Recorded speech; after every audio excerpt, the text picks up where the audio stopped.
ब्राह्मण सेना ने निशाना साधा योगी सरकार पर। कहा कि योगी सरकार ब्राह्मणों को नहीं देती है तवज्जो। जहां लगातार इस सरकार में ब्राह्मणों को टारगेट करने की बात कही।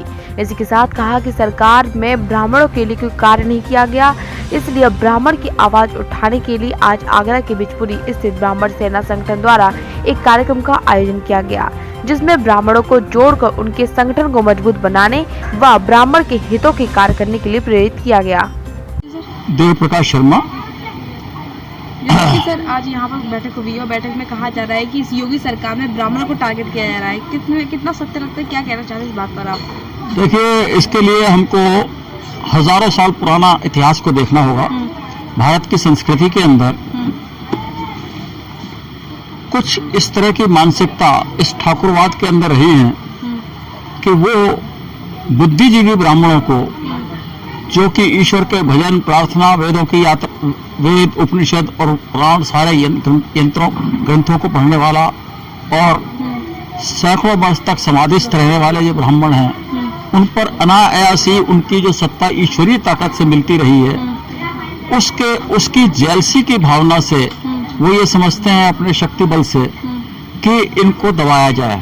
कि हो सकता है कि अगर ये बुद्धिजीवी जैसे चाणक्य थे या और भी बहुत से हुए हैं, ब्रह्मर्षि परशुराम हैं, तो जब ये उस तरह से उस मानसिकता से हजारों वर्ष की जो मानसिकता चली आ रही है, उसका ये वैमनस्य प्रतीत होता है कि इनको दबा के रखा जाए, क्योंकि बुद्धि जब बढ़ती है तो भैंस उसके पीछे हो ही जाती है। जैसे कि हमारे यूपी में कहा जाता है कि जो राजनीति जो होती है, वोट होते हैं, सिर्फ और सिर्फ जातिवाद पर होता है। तो मुस्लिम वोट सपा बसपा में चले जाते हैं, ठीक है। तो हिंदू के लिए और ब्राह्मणों के लिए कौन सी सरकार है आपको आता है? भाजपा हिंदुओं के लिए नहीं है क्या? देखिए, अब जो युग चल रहा है उसमें जातिवाद को खत्म करना होगा, सबको एजुकेशन देनी होगी, और जब तक सबको शिक्षा के लिए ये सरकार आगे नहीं बढ़ाएगी, क्योंकि ये कैसे इन्होंने सोच लिया कि ये जो बैकवर्ड हैं या शेड्यूल कास्ट है, इनके अंदर बुद्धिजीवी नहीं हो सकती। तो ब्राह्मणों के लिए कौन सरकार ने काम किया? आपको क्या कौन सरकार सही लगती है आपके हिसाब से?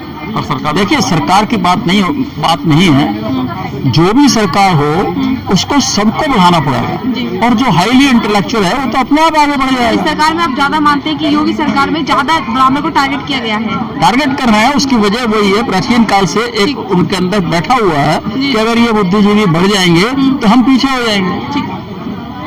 अनीता महारानी। अनीता जी, किस प्रकार आपको क्या आज उपाधि दी गई? सेना अध्यक्ष में सेना अध्यक्ष। क्या कहना चाहती है महिलाओं के मैं लिए? महिलाओं के लिए जय कहना चाहते हैं। मोदी जी का, योगी जी का जय कहने का उन्होंने हम लोगों से, गरीबों से वादा किया था, गरीबी मिटा देंगे हम, लेकिन गरीबी मिटाया नहीं है उन्होंने, गरीब को मिटाने की कोशिश कर रहे हैं। हमसे हम ये कहना चाहते हैं सरकार से, ये की निवेदन, हमसे हाथ जोड़ के निवेदन करते हैं, हमारे गरीबों के लिए अभी तक कुछ भी नहीं किया है। क्यों नहीं किया है? कारण क्या है? वजह बताएं हमें, कोई हमें दिखाए कि गरीबी अब तक क्यों नहीं मिटी है। तो आपको 3.5 साल हो गए योगी सरकार के, अभी क्या लगता है योगी सरकार ने गरीबों के लिए कुछ काम नहीं किया? कुछ नहीं किया मैम। हम अब तक हमारे नजर में तो कोई ऐसा काम नहीं किया है, और गरीबी के लिए कुछ किया हो। राशन कार्ड बने नहीं है, आधार कार्ड है नहीं है, बहुत से लोग भूखे रह रहे हैं, प्यासे रह रहे हैं। ऐसे लॉकडाउन में लोग भूखे रहे। हम अपने लिए खाना नहीं खाते थे, हम गरीबों को, लूले हैं, लंगड़े हैं, उनके लिए हमने लोगों ने खाना खिलाया मैम। लेकिन आज तक सरकार क्यों नहीं सोच रही, बताइए आप। हम ये चाहते हैं, निवेदन है हमारी तरफ से, तो जो गरीब लोगों के लिए हम ये चाहते हैं, गरीबों की मदद चाहिए हमें, और अच्छा काम चाहिए।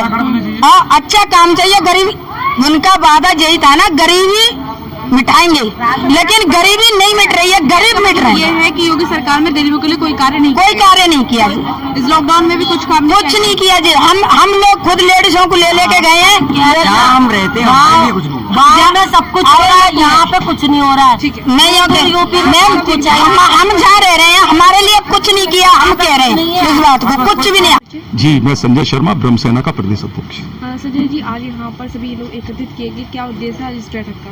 जी, हम लोग ब्रह्म सेना, क्योंकि एक सामाजिक संगठन है, और इस संगठन के माध्यम से, क्योंकि हम लोगों ने अभी एकेटी जो यूनिवर्सिटी के जो छात्र थे, एकेटी यूनिवर्सिटी के, उनकी आवाज को हम लोगों ने सोशल मीडिया और प्रदर्शन के माध्यम से उठाया भी था, लेकिन इस सरकार के कानों तक उनकी आवाज नहीं पहुंची। हम लोगों की कुछ बुनियादी मांगे हैं जो जनता से ही रिलेटेड है। और खास तौर से आज आप लोग देख रहे होंगे कि उत्तर प्रदेश के अंदर खास तौर से ब्राह्मणों को जो ब्रह्म हत्याएं जो हो रही है, आए दिन कोई भी दिन ऐसा नहीं जाता है जिस दिन आए दिन ब्राह्मणों की हत्याएं ना होती हों। हमने इस बात को भी उठाया, सबसे पहले ब्राह्मणों की हत्याओं को ब्रह्म सेना के माध्यम से उठाया गया। लेकिन कहा जाता है कि योगी सरकार चल रही है और मोदी जी की सरकार है, हिंदुत्व के लिए खड़ी हो रही है, तो क्या लगता है कि ब्राह्मणों को टारगेट किया जा रहा है कि सिर्फ क्राइम ज्यादा बढ़ रहे हैं? देखिए, हमने ये तो आप स्पष्ट मान लो, क्राइम तो ये बढ़ रहा है। हम आपको बता दें कि इस कोरोना काल में जब आपने लॉकडाउन किया, क्राइम तो बढ़ेगा। ये तो हमने पहले ही कह दिया था कि जब आपने एकदम बिना सोचे समझे, लोग बेरोजगार हो गए, लोग दाने दाने को मोहताज हो गए। अब ये सरकार को देखना है कि क्राइम कैसे बढ़ा, ये वो अपनी इंटेलिजेंस उनकी देखे। ये हमारा काम नहीं है कि क्राइम बढ़ रहा है, ये उनके अंदर इतना बुद्धि विवेक होना चाहिए। ये है कि सिर्फ टारगेट ज्यादा ब्राह्मण हो रहा है टारगेट। ये कहीं ना कहीं एक राजनीतिक साजिश है जिसको हम बार बार ज्ञापनों के माध्यम से, मैं महामहिम राज्यपाल को जो ज्ञापन दिया था, हम बार बार मुख्यमंत्री जी से आग्रह कर रहे थे कि ये कहीं ना कहीं कोई ना कोई एक राजनीतिक साजिश है। देखिए, हम स्पष्ट कहते हैं, हर आदमी साजिश कह रहे हैं, साजिश के पीछे वजह क्या है? देखिए, साजिश के पीछे वजह तो देखिए मैं नहीं कह सकता। मैं आपको बता दूं कि क्या साजिश हो सकती है, क्या नहीं हो सकती है। जब कहीं ना कहीं से एक शुरुआत हुई होगी, मान के चलिए कि भाई कि कुछ ब्राह्मणों की हत्या हुई होगी, तो उसको लेके एक कहीं ना कहीं एक मामला उछलने लगा। राजनीतिक दलों ने इसको इश्यू बनाते हुए इसको उछालना शुरू कर दिया। तो मुझे तो इसमें कहीं ना कोई पर्दे के पीछे राजनीतिक षड्यंत्र लग रहा है। क्योंकि देखिए, कश्मीर के अंदर जो नरसंहार हुआ, कश्मीर भूले नहीं है। उत्तर प्रदेश के अंदर एक तरह से मुझको ऐसा लग रहा है, क्योंकि हम लोग सोशल मीडिया के माध्यम से देख रहे हैं, ब्राह्मण उत्तर प्रदेश से पलायन कर रहा है। हम भी कह रहे हैं, हमको नहीं मालूम कि आज हम जिंदा है, कल हो सकता है हम भी ना हो। तो योगी सरकार में आप कहना चाहते हैं यूपी में ब्राह्मणों को बिल्कुल टारगेट किया जा रहा है। बिल्कुल ये सरकार फेल हो गई ब्राह्मणों की सुरक्षा करने में। और मैं स्पष्ट बता दूं, सब जानते हैं कि जिधर ब्राह्मण रींझा है उसने सत्ता का स्वाद चखा है, उस राजनीतिक दल ने। फिर बता रहा हूं, लेटेस्ट खबरों से जुड़े रहने के लिए देखें हमारा YouTube चैनल, करें लाइक, शेयर, सब्सक्राइब।